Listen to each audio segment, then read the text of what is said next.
This is A Drink with a Friend. I'm Tsh Oxenreider. And I am Seth Haynes.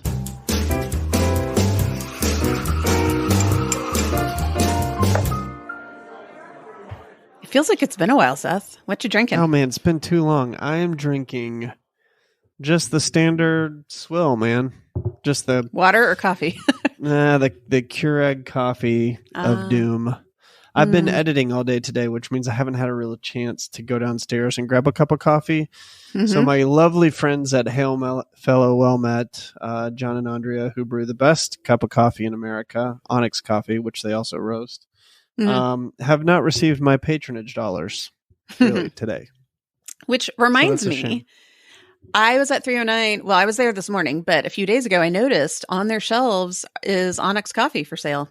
So I'm going to get it next time we need a bag. I know. Pretty cool, huh? You should get it. You know, every dollar of profit that goes to one bag of Onyx Coffee goes to Northwest Arkansas. So there you go. So thank you for supporting me. You're welcome in your great time of need. Cool. All right. And by me, what I really mean is my region. What are you drinking? Well, it doesn't quite fit the weather, which is delightfully in the 50s, which is cold here for Central Texas. I'm drinking an Arnold Palmer, which is weird. That is. Do you know what that is? Half lemonade, half tea. Yeah. Mm-hmm. I mean, you're from the South too. I don't know why I'm drinking it. It just sounded good. And now I'm kind of regretting it because it's a bit too sweet, but I'm here. I've got it. Are you in a golfy mood? No, not at all. My daughter Tate and I are both into Arnold Palmer's, which is, by the way, very hard to say. We kind of just usually say Arnold Palmer because it's too hard to say. Arnold Palmer. Mm-hmm. But I'm also double fisting it with black coffee, which sounds really gross, and I don't recommend at the same time. So does it just sound really gross, or is it actually really gross? I haven't sipped both at the same time, but I would imagine it's gross. But one after the other is not great either. So do not recommend. I don't know. Yeah. It's a weird day. Anyway. 1 star. 1 star. Do not recommend. Would not recommend. Mm-hmm. Yeah. So it's the holidays, or it's almost the holidays, and that's very, very, very weird. It doesn't seem. And I need to ask you this question, and I know this is going to come out post Thanksgiving, but we're the day after Thanksgiving. Yeah, right. But we're recording it pre-Thanksgiving, and so the question that I have for you is: when do you let the holidays into your heart? You are the second person to ask me this today, and probably a version of that, and probably the fourth or fifth person to ask this week. So I think it's in the air. People are wondering, should I be celebrating? Is it weird that I either really, really want to already, or maybe the other way that I don't feel it yet? So for me, it just depends on the year. There are times when I'm ready for it by mid-October, and there are times where I'm it's a week before Christmas and it still doesn't feel like the holidays.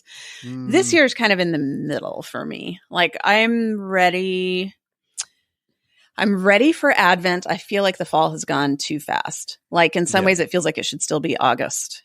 And then I'm kind of trying to hurry or catch up or whatever the phrase is. Insert witty comment here about how time flies. How about you?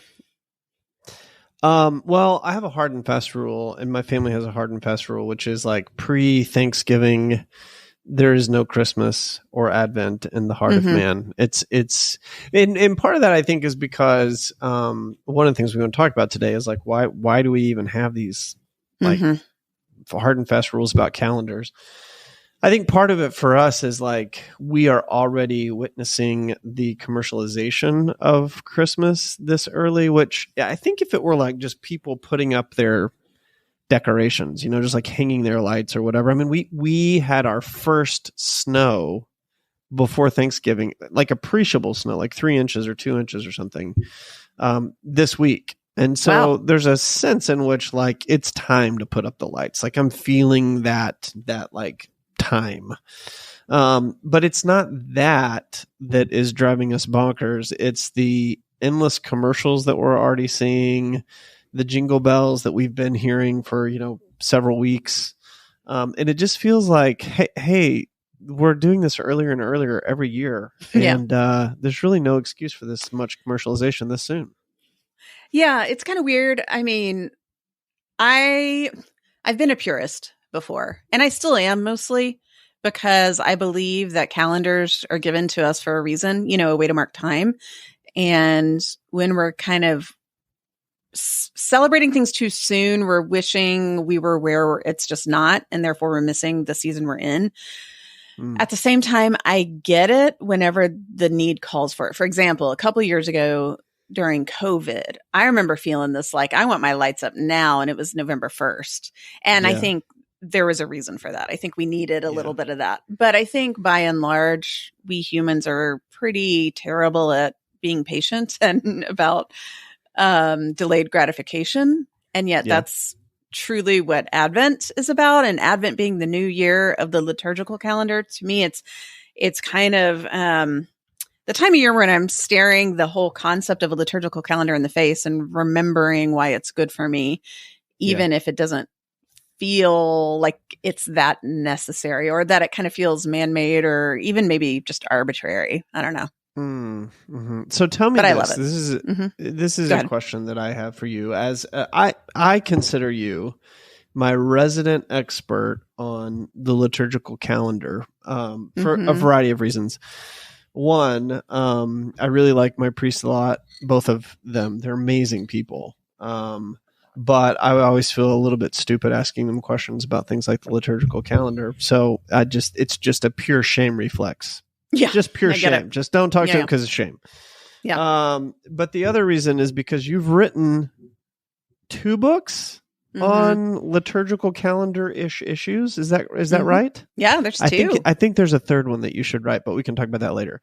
So tell me, what is it about in your experience, your research, what is it about the heart of man that needs, or the heart of people, to be less sexist, that needs some sort of a demarcation of time? We've always marked time, we meaning humans. So this is not a recent concept. It's not a liturgical calendar, post-Jesus concept. We have always marked time, whether it's through liturgies or some sort of rhythm or some sort of rite of passage or some sort of season. It's just how it is. And the reason it is how it is because it's how God made the world. We have, cyclical seasons, like literal seasons, winter, spring, summer, fall. And then they repeat. It's not like God invents new seasons every year. It's the same thing again and again and again. And so we humans lean into the concept that God's already laid out for us in the seasons. When we can see that it snows and we see that wildflowers bloom, but those don't happen at the same time and they take their turn. It's like, it's how God made the world. And so therefore we're leaning into it because it's hardwired. That doesn't mean we didn't make decisions, we meaning humans, that, we've just decided collectively, and that's definitely a thing. But it would be weird not to have some form of calendar for marking time. And whether we're aware of it or not, we all have a liturgical calendar. So we have the official one that we're talking about, right? Where the new year starts with Advent and it follows a 12-month season roughly.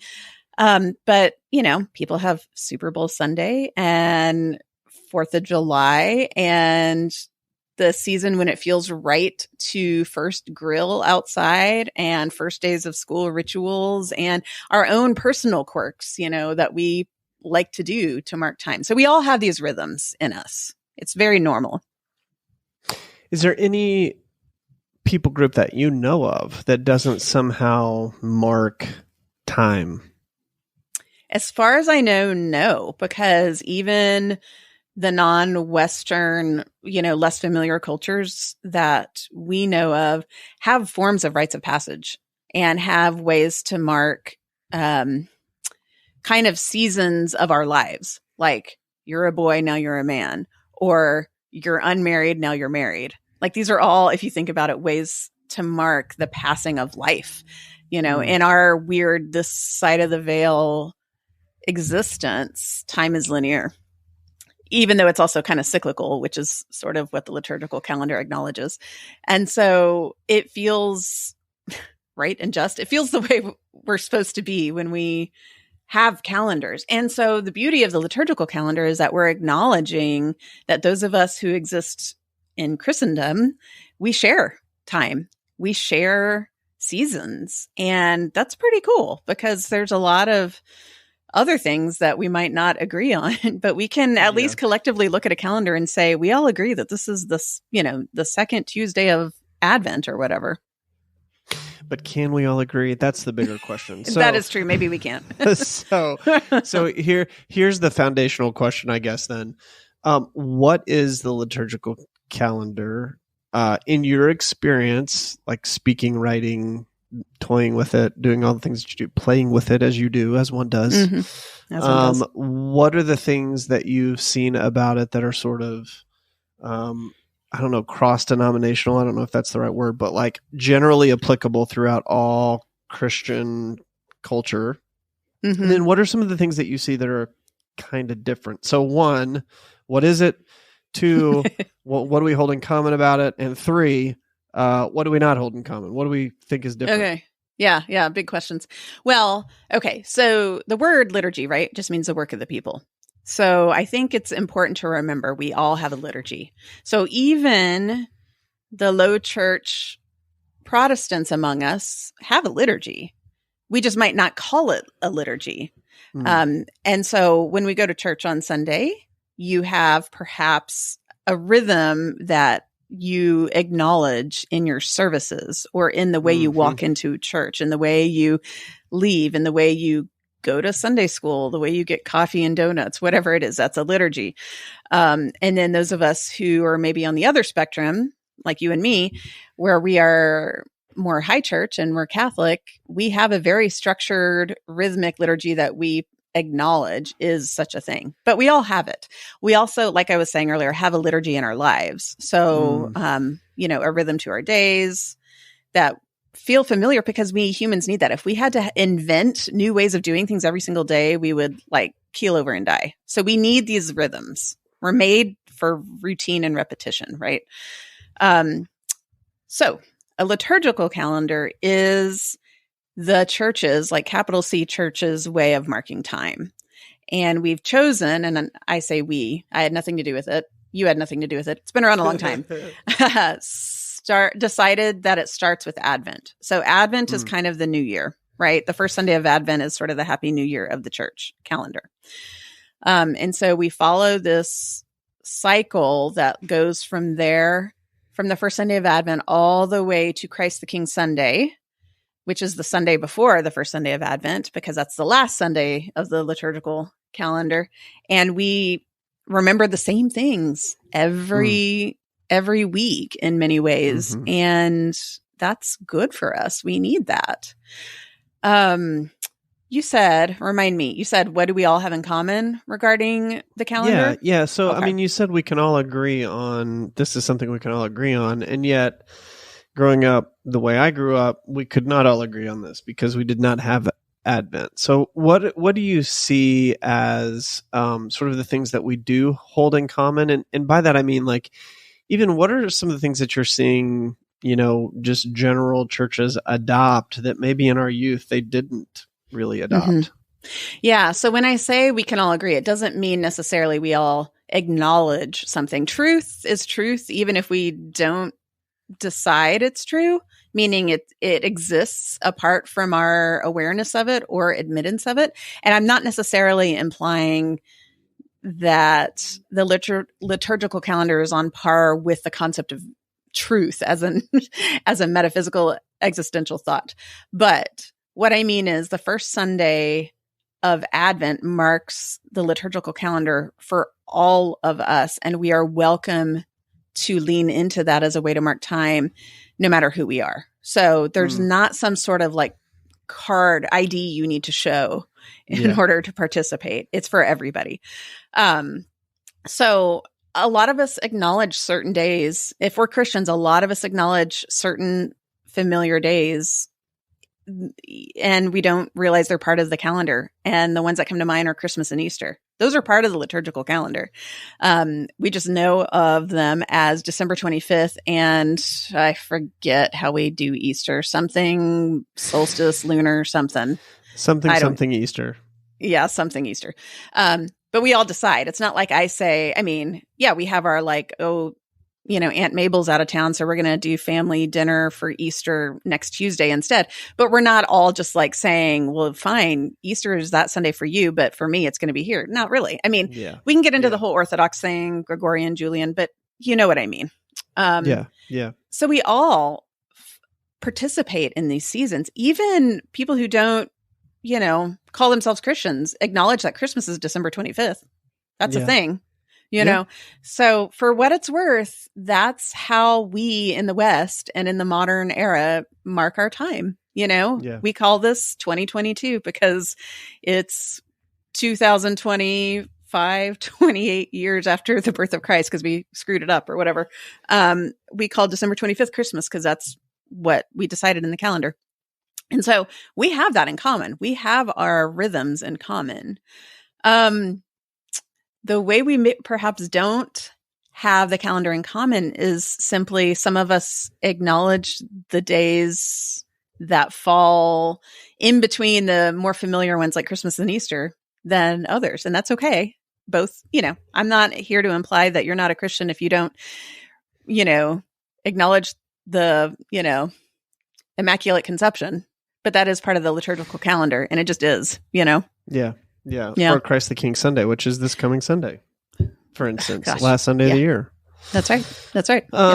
That's a good point. I think one of the things that I've noticed, and I noticed this particularly, I don't know, probably 10 years ago, it seemed that the churches that I attended, which were not Catholic churches, were beginning to adopt Advent practices. And now you see like some really robust Advent practices. I think there's that church in Portland, Imago Dei, that has the Advent conspiracy. Do you remember that? Oh yeah, I remember that. You give your money away to the oppressed during that season. It's a really good way to focus your effort and your time and your attention. And it's it was a huge church. I don't know if it still is, but it seemed like, non-Catholic, non-liturgical, non-Anglican churches across the country were beginning to sort of more and more practice Advent 10 years ago. And I think that trend's pretty much continued. I mean, I think most of the major churches here celebrate some form of Advent. What's fascinating to me and what I'd love to hear your take on is I haven't seen that same trend with respect to Lent. Have you seen that? I mean, are churches that are non-liturgical practicing Lent these days? I mean, you have a Lent book. Did a bunch of non-liturgical churches buy your Lent book? Yeah, I would say Advent is a little bit more accepted as a practice in the official church services, like the official non-denominational or, non-Catholic, non-high church parishes, local churches, whatever they're called when they're not, of our ilk, but less so with Lent. But I will say individuals are more intrigued by Lent than they have been. So, just your average non-denominational evangelical might be more intrigued by Lent than they used to be, 5 years ago even. Advent is so, I don't want to say commonplace in a negative way. Commonplace to me is a good word in the church right now that it's not that weird anymore. In fact, this morning I was at 309 working and one of the baristas said like, hey, dusted your book off. I'm excited about it. Advent's coming up. And she's not, I mean, she's very, she goes to this like house church kind of thing. And so they're not structured remotely like my churches. And yet that's not weird. When I was growing up, Advent was that wreath kind of off to the side that we would acknowledge. And they were the grocery store calendars with the little punch out, things with the chocolate in it. And that was about all I knew. Now I feel like many people know at least what Advent is, even if they don't know how it's different than Christmas. Yeah. So for the reader who wants to really understand Advent, or the listener who wants to understand Advent, see, you can tell that we're really writers because I always say the reader, and I'm like, I do every time. It's the listener, So for those for those people out there who are listening, who want to know more about Advent, like what are some of the resources that you have found to be just like most helpful?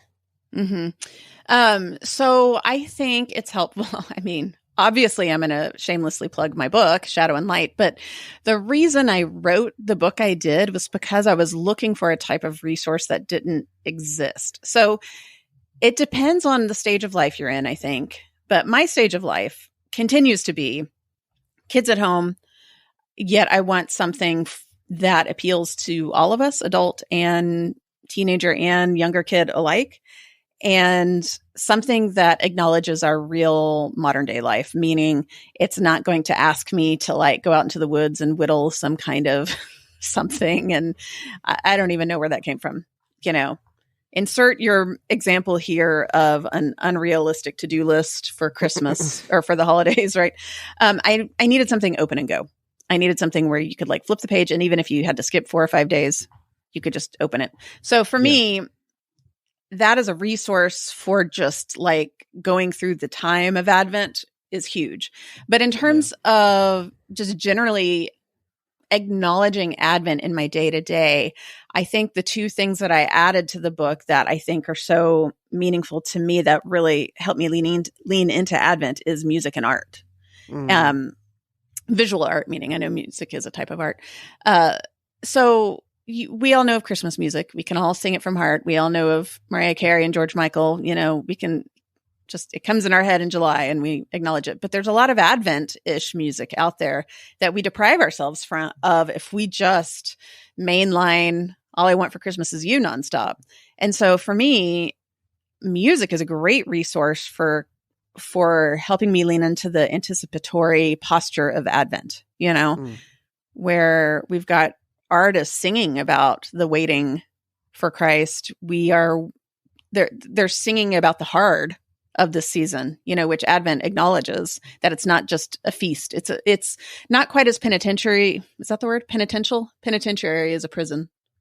Same root word, I'm sure. You're not going to prison during Advent. That is 100% sure. Yeah. Well, either way, it's not quite as penitential as Lent, but there's still a little bit of that. It's acknowledging the already not yetness of our life and that things are hard. And music invites that posture, I think, when you play it at the right time. And so I'm not implying don't play Christmas music. I'm not a purist in that regard. But don't deprive yourself of really good Advent music at the expense of just the Frosty the Snowman stuff. Yeah. So I know that's probably not what you meant by resource, but for me, those are the resources that really help, I think, because we kind of long for some of that, especially in the holidays, less mind research and more soul filling, I don't know, experiential perhaps is what we're longing for during Advent more than just sitting down with a textbook. What's helped you for Advent? I'm curious because I feel like sometimes I'm the one that talks about Advent all the time, but I want to know what y'all's experience is. Yeah, no, I mean, I think for us, I think for me anyway, the big book that opened my eyes to what is the liturgical calendar in general was Joan Chittister's book, The Liturgical Year, which I still love and I have on my Kindle, and from time to time I'll take a peek at. But I also think just like every year entering back into the readings for Advent is super helpful. This year I won't be doing that because I'm doing something else, but just every day sort of sitting down and putting yourself in the way of the church readings, the liturgical readings, which Catholics, Anglicans, many liturgical groups sort of hold in common. So it's not hard to find the calendar year readings. But I think that's a great resource too, to help you sort of put your body in the way of this idea of Advent, because a lot of those passages will be about anticipation. Yeah.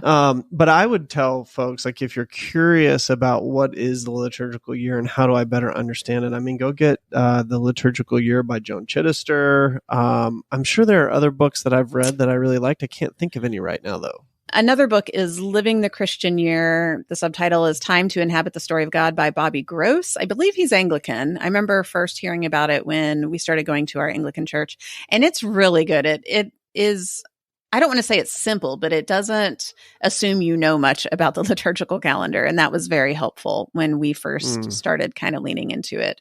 So yeah, I'll put links to these resources in the show notes because I think a lot of people still want to know more, or maybe even a little, I don't want to say they're embarrassed, but they don't know where to begin. And they feel like they should know more than they do. And it's totally okay that you don't, especially if you grew up in environments like you and me, where it just wasn't emphasized. It wasn't like we were anti-liturgical calendar. It just didn't come up. You know? Yeah. I remember the first time I really celebrated Advent, I was in the 4th or 5th grade. I was in, Catholic school, and I was like, what is happening? And it was the same with Lent. I had no idea. I remember the first time I went to an Ash Wednesday service, and I was like, I don't understand why somebody wants to smudge dirt on my head.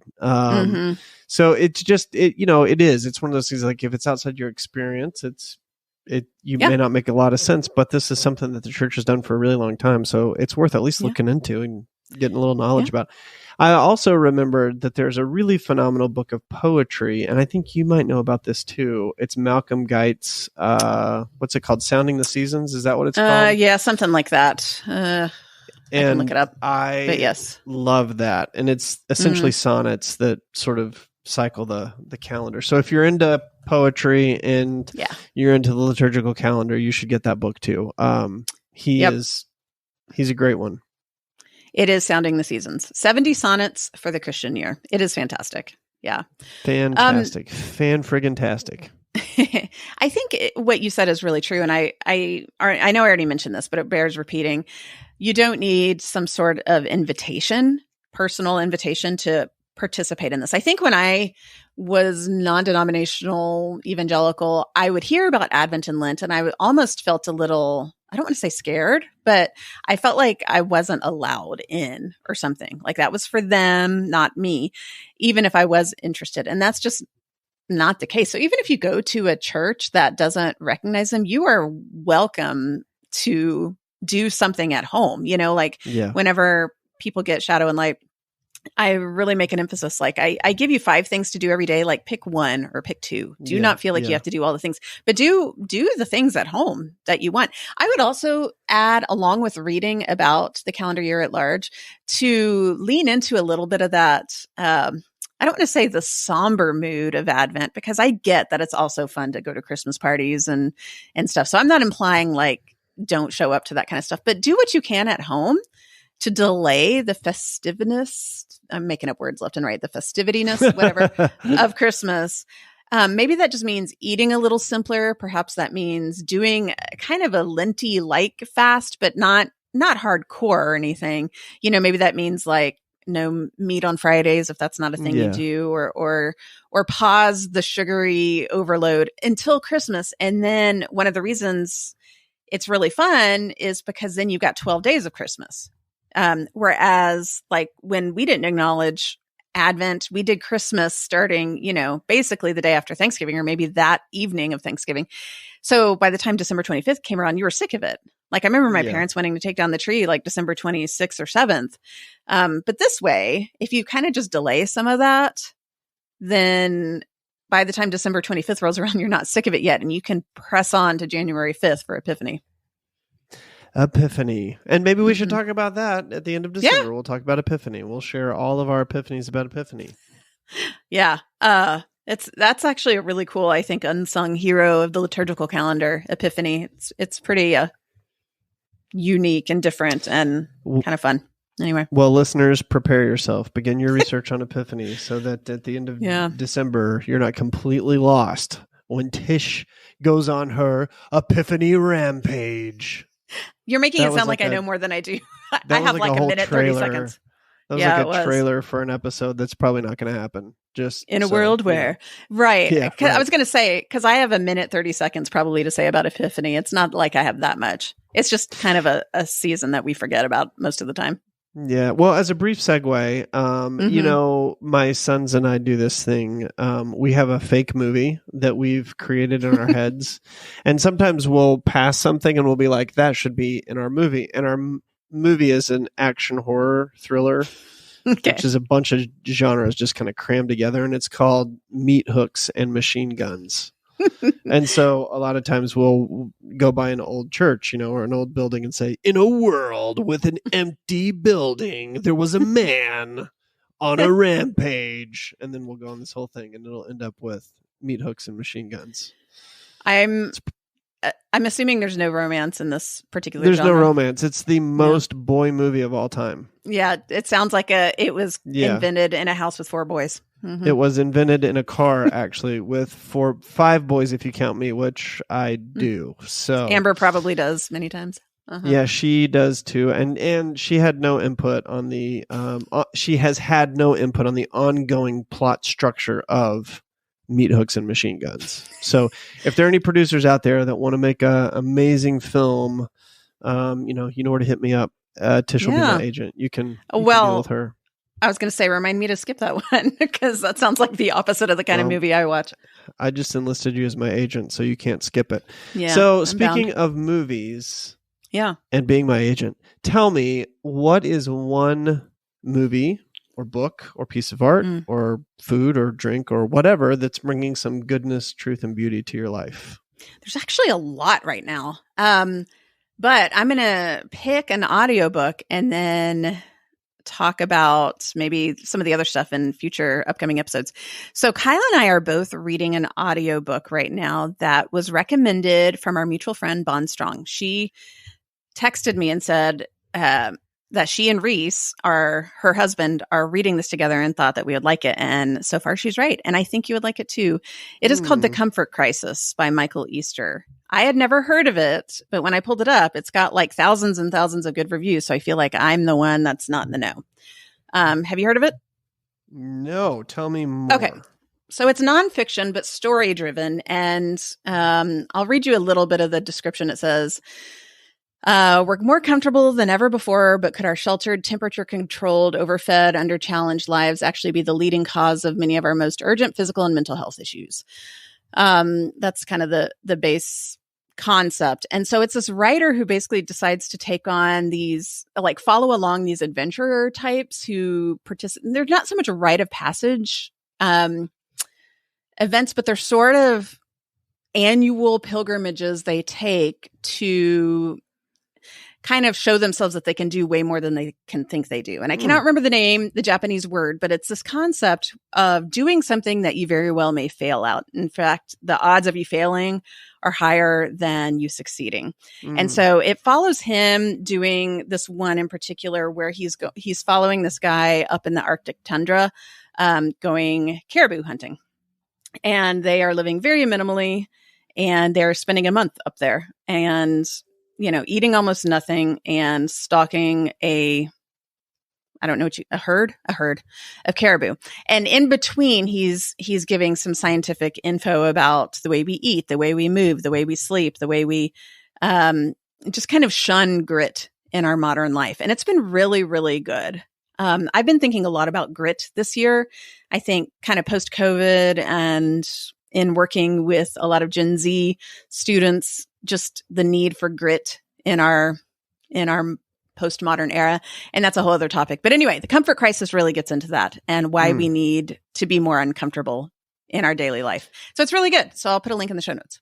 I'm all about that. This is why I think that people need to do things like run 50 milers or do extended CrossFit workouts or row for an hour or whatever. I'm sure that there's some mental version of that also that we could talk about. But I'm a huge proponent of the fact that failure and discomfort are really the only way to live a fulfilled life. I firmly believe that. I've done zero research on that.